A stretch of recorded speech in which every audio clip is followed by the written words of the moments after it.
Have a look at this doggo. The Tibetan Mastiff. Beautiful, isn't it? Huge and ferocious. Did you know that some of these dogs have sold for more than $5 million for a single dog? They have become somewhat of a status symbol in Asia. But this is not a Tibetan Mastiff, and let me tell you why. This is a Tibetan Mastiff that won Best of Show in the 80s in New Jersey.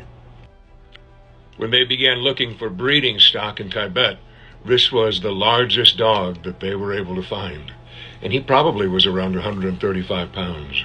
Tibetan Mastiff. It looks rather like a retriever, doesn't it? It's not. It's a Tibetan Mastiff.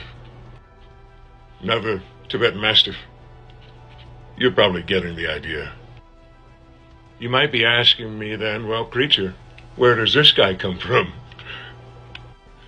A very long time ago, there was a famous explorer by the name of Marco Polo that talked of gigantic dogs as big as a donkey, ferocious with a bark like a lion. Did he exaggerate those tales? I don't think so. I think these dogs did exist. Maybe there was some exaggeration. If you follow his travelogue, you'll see that he did quite a bit of that. But the fact of the matter is there were large Tibetan Mastiffs back then. But they became very nearly extinct. By the time breed fanciers began to piece together the puzzle and try to restore the breed, they weren't left with much. They were left with the dogs that you just saw. So they included a bunch of other dogs into a breeding program to bring back the Tibetan Mastiff. Here's one of the breeds that they used, the Caucasian Shepherd dog, for its size and for its coat. They also added Chow, Dosaken, which is a type of Korean Neapolitan Mastiff, and many other breeds, in an aim to create the new Tibetan Mastiff. Do the modern Tibetan Mastiff resemble the Tibetan Mastiff that Marco Polo saw? No, but they are awesome. But here's the problem.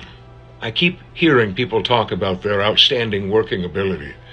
Their working ability is only as good as the parent breeds that went into it. These dogs, although utilized for guarding and sometimes protection, are primarily a status symbol and a companion breed. For those that think they would be wonderful protectors against bear, they might have been. But this is a different dog entirely. Some Tibetan Mastiff breeders around the world are attempting to recreate the beauty of the true Tibetan Mastiff.